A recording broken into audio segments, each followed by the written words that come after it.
Hi everybody, it's Galactic Man Larry here again with another Marvel Legends action figure review, and today we have in front of us my first ever Wolverine from the X-Men. I mean, it's not the first ever I actually have like 3 in-box Wolverines from Marvel Legends. The 3-pack with Cyclops and Jean Grey, the 5-pack which is like without his suit, and the one from the House of M, you know, with the brown suit and without shoulder pads. Anyway, but this is the first one I got with the extra intention of just opening it, because I don't know if I want to open at this time the 3-pack. Suddenly resurrected and bearing superheated adamantium claws, once again Wolverine must fight to reclaim his freedom and his mind. Anyway, you have it. It's from the Bonebreaker Build a Figure wave. I don't have any of these figures at the moment, but yeah, it doesn't matter. We're here for this guy.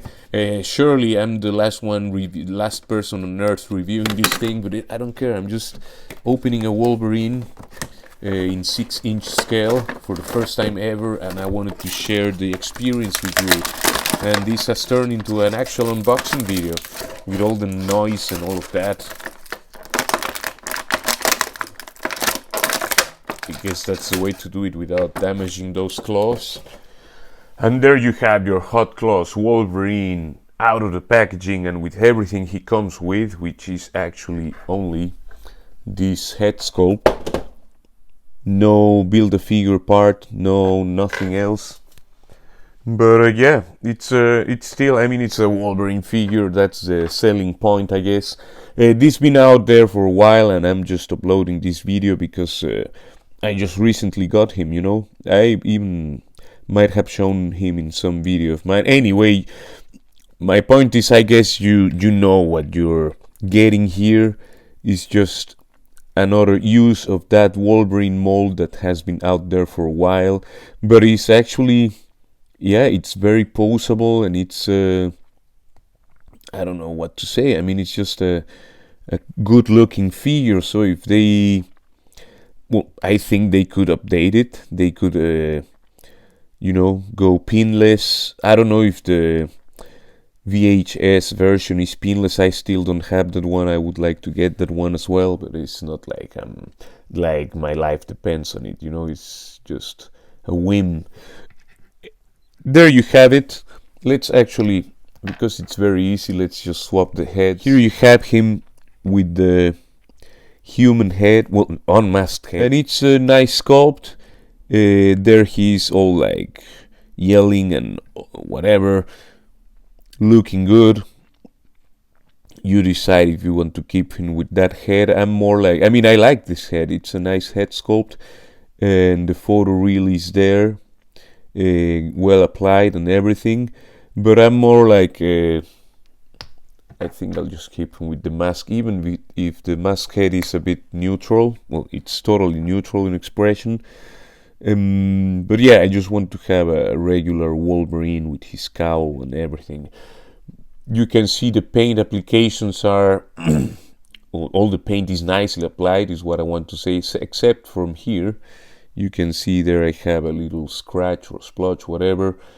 The claws are not bent. These are not, as this could be more better centered, the middle one, but it's not critical, you know, this one as well. But I didn't have to hit it or anything. It's just the way it came out, I think. I remember, maybe, I don't know. You see, this guy can look up that far, can look down that far. He has just a little bit of tilt because he's a ball hinge. I'm more like for well achieved double ball pegs, and somehow Hasbro still hasn't really found the sweet spot in this scale, you know. In Vintage Collection from Star Wars they actually do it well, but in the 6-inch I don't know how they managed to not do it properly. This guy has a nice butterfly joint. He can cross all the way the arms, you know. He can also go all the way back, or at this, I mean, this is a well-made butterfly joint. I don't know again why they don't manage to do just like this for every butterfly joint they do. Again, this is a well-achieved body mold. He can bend backwards that far, or let me push that belt a little bit further. But I think it's that far, forward that far, so you have all the crunch you need. He also has, if you put the belt up there, he has the waist cut there. The legs can do that far splits. It's not, I mean, it could be better, but it will do, I think. It will do. Could be better, definitely. Could be a little bit, it depends on the placement, I guess, or maybe if you can Dremel, well, first of all, if you want to take the legs off and Dremel a bit of clearance here on the top part of the hip, maybe. I won't do that myself, but it's just a suggestion, you know. Thigh cut, well, first of all, he can kick back a little bit, he can kick forward all the way, and we have no drop down here, so that's done very well. I mean, it goes to the side, yeah, but I mean, it can lift. Just this could be better, but it would be enough for posing, you know, for most poses. Maybe just definitely not for the full Van Damme splits, you know. The leg can go backwards that far. He has a boot cut, exactly where the boot is. I see also a bit of rubbing here on the paint. The feet can go backwards that far, forwards that far, and he has a decent, not the best ever, but it's actually a good one, a good ankle rocker, yeah. And let's just take a look at those claws again, because I think it's one of the main, I mean, if you like how they look, that's one of the main selling points of this figure, just that little paint application there. Yeah, looks a bit like if it were bloody, of course.